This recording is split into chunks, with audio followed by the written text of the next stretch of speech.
Hello guys, welcome back to our channel.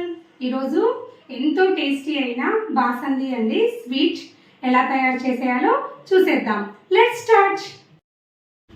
అందుకోసం stove మీద ముందుగా ఒక ప్యాన్ కానీ కడాయి కానీ మందం పాటిది పెట్టుకొని అందులోకి 1.5 లీటర్ పాలు వేసుకుంటున్నానండి. నేను ఇక్కడ ఫుల్ క్రీమ్ పాలు తీసుకోవాలి మనం బాసంది చేయడం కోసము. 1.5 లీటర్ పాలు వేసుకొని దానిని బాగా మరగనివ్వాలండి. మనము అక్కడే ఉండి చేసుకునేటట్టయితే ఫ్లేమ్ని మీడియం టు హైలో పెట్టుకొని చేసుకోవచ్చు. లేదు కాస్త పని చేసుకుంటున్నాం అనేటట్టయితే లో టు మీడియంలో పెట్టుకొని చేసుకోండి. నేను అందుకే ఇక్కడ పెద్ద గిన్నె తీసుకున్నాను, మందం పాటిది, పొంగిపోకుండా ఉంటుందని చెప్పేసి.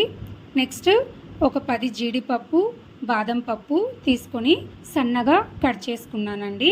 పిస్తా ఉంటే పిస్తా కూడా వేసుకోవచ్చు, నా దగ్గర లేదు అందుకే నేను స్కిప్ చేశాను. ఇలా పైన వస్తున్న మీగడని ఒక వారకు జరుపుతూ కింద అడుగంటకుండా కలుపుకుంటూ ఉండాలండి.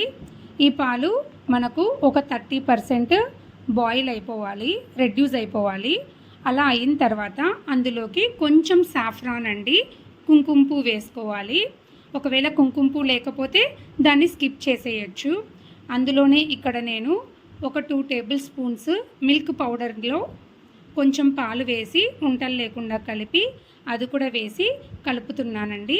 ఈ బాసంది స్వీట్కి అది మరింత టేస్ట్నిస్తుంది. ఇలా బాగా బాయిల్ అయ్యి 30% రెడ్యూస్ అయ్యాక ఇప్పుడు మనం షుగర్ యాడ్ చేసుకోవాలి. నేను ఇక్కడ 3/4 కప్పు వేస్తున్నానండి. ఒక 100 గ్రామ్ షుగర్ అయితే పడుతుంది. షుగర్ వేసుకొని దీన్ని మరి ఒక 5 to 10 minutes బాయిల్ చేసుకోవాలి. ఇంట్లో ఈజీగా టేస్టీగా చాలా తక్కువ ఇంగ్రీడియంట్స్తో చేసుకోవచ్చు. స్వీట్ స్టాల్లో దొరికే దానికన్నా చాలా టేస్టీగా ఉంటుంది బాసంది స్వీట్ అనేది. ఆల్ టైమ్ నాకు మా పిల్లలకి ఫేవరెట్ స్వీట్ అండి. మా పిల్లలు స్వీట్ స్టాల్లో తెచ్చినా కూడా తినరు, ఇంట్లోనే చేయమని అడుగుతారు. నెక్స్ట్ ఒక ప్యాన్లో కొంచెం నెయ్యి వేసుకొని మనం సన్నగా కట్ చేసి పెట్టుకున్న బాదము, జీడిపప్పు 2 వేసి అవి కొంచెం గోల్డెన్ కలర్ వచ్చే వరకు ఫ్రై చేసుకోవాలండి. ఇలా ఫ్రై చేసుకొని మనం స్వీట్లోకి వేసేసుకోవడమే. స్వీట్ కూడా స్టవ్ ఆఫ్ చేసేసుకోవాలి.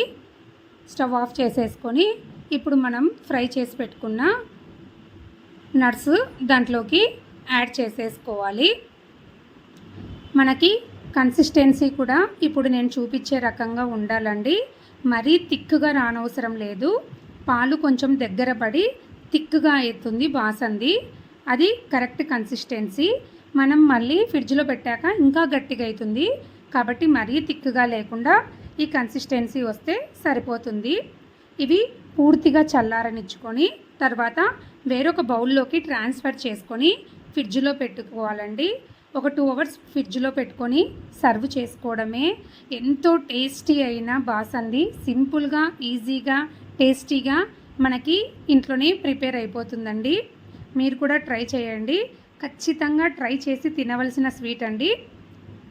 బాసంది ఈజ్ రెడీ అండి. వీడియో నచ్చితే మీకు కూడా please like, share and subscribe అండి. Thank you for watching of more videos.